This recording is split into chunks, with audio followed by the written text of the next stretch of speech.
سلام ونعمة الرب مع الجميع. موضوع اليوم هو يا أخوتي سنقوم بعرض 10 أحداث تثبت أن محمد ليس نبيا. هل فعلا كان محمد في حياته ما دل على نبوته؟ وهل استطاع أن يثبت بشكل أو بآخر للكفار أنه نبي؟ سأعرض في هذا الموضوع مواقف في حياة محمد دلت بأنه يستحيل أن يكون مدعوما من قوى أو مدعوا من الله، لأن ما حدث لمحمد لا يمكن أن يحدث لشخص من المفترض أن الله ينصره ويقدم له المعونة. في اطلاعي على الكتب من السيرة بدون تحيز اتضح لي أن هناك كثيرا من المواقف المشهورة لمحمد كانت كافية لإثبات أنه لم يتميز عن غيره من رجال زمنه بشيء، كما هو ادعى أن الله كان يدعمه روحيا جسديا ويوحي له بالنبوة. أول حادثة تثبت أن محمد ليس نبي هي حادثة الطائف، عندما رفض أهل مكة أن يناصروا محمد. لجأ محمد إلى أهل الطائف طالبا منهم المعونة والنصرة، ولكن لم يرق محمد لأهل الطائف ورفضوا أن يناصروه في دعوته، وحرضوا صبيانهم وعبيدهم عليه فضربوه ضربا مبرحا، وكالوا له ما لذ وطاب من الشتائم والسب والإهانات، لدرجة دفعته إلى فقدان إيمانه بالله قائلا جملته المشكورة: إلهي إلى من تكلني؟ إلى عدو يتهجمني أم إلى عدو ملكته أمري؟ بالطبع جاء جبرائيل على صحابة وطلب منه الإذن أن يهدم الأخشبين هما جبلين كبيرين فوق رؤوسهم، وهو طبعا الجزء الذي لم يراه إلا محمد. هذا ما يدعي محمد، أنه عندما طلب من الله جاء جبرائيل على صحابة وطلب منه الإذن أن يهدم، أي جبرائيل يطلب الإذن من محمد ليهدم الجبلين فوق رؤوسهم.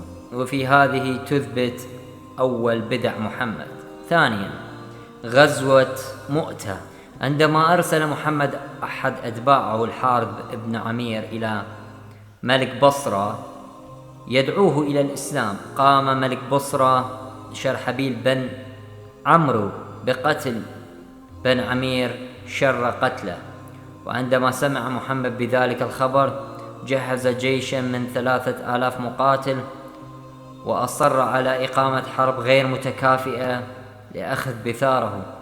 لم يذهب محمد بنفسه لقيادة الجيش، وفضل أن يولي عليهم زيد بن حارث. قتل زيد بن حارث فأخذ الراية منه جعفر بن أبي طالب، فقتل جعفر بطريقة مأساوية جدا، ليأخذ الراية منه عبد الله بن روحة، ولكن كان مصير ابن روحة كمصير سابقيه، فأخذ منه الراية الخالد بن الوليد، وينسحب بالجيش الإسلامي من مؤتة بعد هزيمة عسكرية ونصر مبين لأعداء الله. وهذه كانت الفشل الثاني إلى نبي الإسلام الذي كان يدعي أن الله ينصره على أعدائه، ولكن المعادلة انقلبت وصار النصر لأعداء الله. ثالثا، الاختبار في الغار، عندما فر محمد من مكة تبعه كفار قريش أملا في القبض عليه. اختبأ محمد هو وزميله أبو بكر في غار ثور كي لا يتم القبض عليهم، وكانت الطريقة التي اختبأ بها محمد توحي عن جبن شديد، حيث أن الله القوي العزيز القادر على كل شيء لم يصرع على أعدائه، بل فضل أن يرسل له طير ليعشعش على مدخل الغار لإيهام الكفار أن الغار مهجور، ولو نظر أحد الكفار إلى قدامه لوجدهم. وهذه أحد بدع نبي الإسلام محمد. رابعا، محمد والأعرابي. جاء أعربي إلى محمد طالبا منه أن يسأل ربه أن يغيثهم لأنهم قد تضرروا من شحة الأمطار. وطلب منه أيضا أن يتوقع جنس مولوده القادم. ارتبك محمد كما يفعل ويتعرق، ولم يستطع أن يجيب أي من السؤالين بحجة أن الله وحده يعلم ما في الأرحام، وهو وحده يعلم متى ينزل المطر، وهذه تثبت فشل محمد في النبوة وأنه ليس نبي. خامسا، محمد واليهودي. جاء رجل يهودي إلى محمد ليتأكد من نبوته، فسأله عن سبب الشبه إلى حد الوالدين. بالطبع جاء عمنا جبرائيل وهمس لمحمد الإجابة التالية: إذ نزل الرجل ماءه أولا لا يكون الشبه للآب، وإذا نزلت الأم ماءها أولا لا يكون الشبه من نصيبها. وإجابة لا بأس بها، ولكن المشكلة الوحيدة أنها خطأ علمي فادح وتنم عن سذاجة شديدة وجهل لا يليق بنبي لا ينطق إلا على هواه. سادسا، الإسراء والمعراج.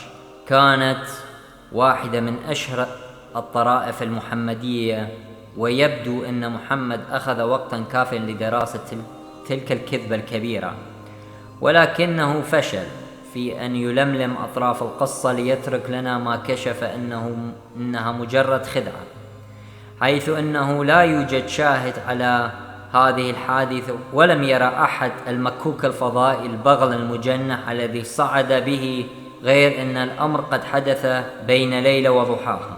ويتضح حتى للمسلمين كثر أن المسألة ساذجة تماما وغير منطقية، ولم يذكر محمد أي ملاحظة حقيقية واقعية يلاحظها دائما من يطلع للفضاء، ولم يذكر شيء عن كروية الأرض أو انعدام الهواء والجاذبية. بمعنى آخر أن محمد نفسه هو الشاهد الوحيد على هذه المعجزة، وهذه أيضا أحد بدع وفبركات محمد على بدو الجزيرة العربية الجهال. وإذا قلت لك أنني نبي وأنني كنت في السماء السابعة ليلة البارحة، كيف يمكنك أن تكذبني؟ سابعا، انشقاق القمر. بعد ادعاء رمز الانحطاط العربي زغلول النجار أن علماء ناسا قد اكتشفوا أن القمر قد انشق فعلا، وهو ما نفته ناسا جملة وتفصيلا، سلط الضوء على تلك المسألة وفتح الباب على مصراعيه للنقد المنطقي والعلمي لها. الحكاية وما في أن محمد قد ادعى أن القمر قد انشق بأمر من ربه ليثبت للكفار صدق نبوته، إلا أن هناك عدة إشكالات في تلك المسألة. لا يوجد أي شاهد من شهود غير مسلمين على هذا الأمر، ولم يشهد الأمر إلا 5 من الصحابة أولا، وهم مؤمنين أساسا، لذلك فقدت المسألة أول عنصر من عناصر المعجزة والشهود الموثق بهم، رغم أن الأمر كبير وواضح، رغم وجود حضارات كثيرة في ذلك الزمان، إلا أنه لم يوجد أي من الشهود. ثانيا، لم تسجل أي حضارة هذه الحادثة على الإطلاق، ولم تتحدث عن أي حضارة غير إسلامية، لكنها هناك أقاويل أن ملكا هنديا شاهد الأمر وذهب ليعلن إسلامه، لكن تلك الحادثة لم يتم توثيقها في الكتب الهندية، بل إنها مكتوبة بالعربية بخط رجل عربي مسلم. لم يسجل تاريخ دخول أي من الكفار إلى الإسلام بسبب الحادثة وهذا الاعتقاد. ثالثا، شخص عاقل يرى هذه المعجزة لكان قد أسلم مباشرة، وهو ما لم يحدث بالنسبة لهذا الموضوع، وهذه أيضا أحد بدع بدون إثباتات لنبي الإسلام. ثامنا، وفاة أبناء محمد الذكور. لا يوجد أي سبب يدعو إله الكون إلى أن يحزن نبي ويميت أولاده الذكور مبكرا، حيث أن محمد كان حزينا جدا لوفاتهم، وقال جملته المعروفة أن العين لتدمع وأن القلب لا يحزن وأنا لفارقك يا إبراهيم لمحزون. ويبدو أن الله لم يقم أي اعتبار لنبيه المجاهد، فقد مات ابن محمد إبراهيم الذي ولد من ماريا القبطية، والكثير من الكتب الإسلامية تدعي أن هذا الولد لم يكن لإبراهيم بل كان لعشيق زوجة محمد، وهذا ما يثبت أن محمد لم يكن نبيا، حتى أن الله لم يهتم به ليعطيه نسل من بعده ليكمل النبوة من بعده. 9. زوجات محمد وحياته الجنسية. بعد وفاة خديجة ب4 سنوات وبعد علو شأن محمد، نشطت حياته الجنسية بطريقة غير طبيعية. تزوج من 11 امرأة ومارس الجنس مع ملكات يمن وجواريها وسباياها بنهم شديد، بل كان أن إله محمد كان يتدخل شخصيا لحل مشاكله الجنسية، وأباح له ما كان محرما وبشكل استثنائي، كما رأينا مع زينب بنت جحش التي كانت متزوجة واشتهاها محمد جنسيا، فنزل الأمر من السماء أن يتزوجها، وترك إله محمد هموم العالم بأسرها وذهب يناصر شهوات نبيه. وحاشا لله أن يكون له أي يد في هذا الإنسان أو في نبواته أو في أقاويله، والله لم يبعث ولم يوحي لمحمد أن يكون نبيا يوما. 10. وفاة محمد.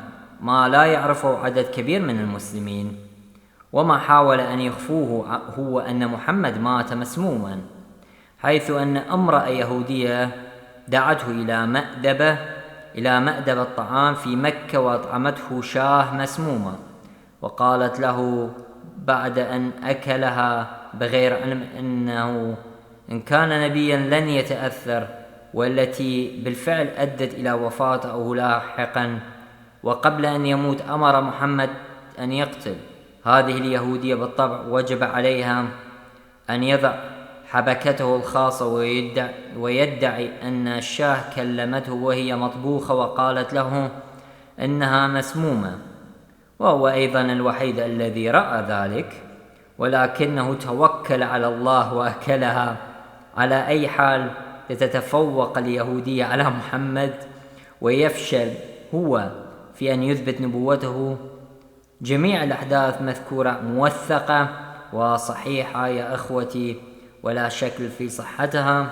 وستلاحظ أن بعض الأحداث لم تسمع بها من قبل، لأن الهيئات التعليمية والدينية في بلاد الإسلامية رفضت إدراجها في مناهجها خوف من أن يشكك الناس في نبوات محمد نبي الإسلام. أن هدف هذه النقاط يا أخوتي التي قرأناها عن نبي الإسلام محمد هو ليعرف الأخ المسلم قبل أن يتبع شخص مثل هذا أو أي نبوة أو أي معجزة وهو قال عن نفسه إنه عاجز أن يخلص نفسه، فاتقوا الله عساكم تفلحون. هذه هي حقيقة نبي الإسلام، والرب يفتح قلوب جميعكم، قلوب الذين لا يعرفون الحقيقة، ليعرفوا الحق ودين الحق وكلمة الله التي تنير الطرق وتخلص النفوس وتحيي الإنسان الذي كان على صورة الله ومثاله، يرجع ويعيش كإنسان وليس ساقط تحت شهوات الجسدية والنفسية ومتشكك في أمره بدون سلام داخلي بدون خلاص. فاليوم ندعو الأخوة المسلمين بأن يتحققوا من هذه الأمور ويسجلوها عندهم، وأنهم سيعرفون الحقيقة. ما قرأنا وأعلمناهم هي الحقيقة عن نبي الإسلام وليس فبركات وقصص. والرب يبارك جميعكم. صلوا من أجلي أنا المشرقي. آمين.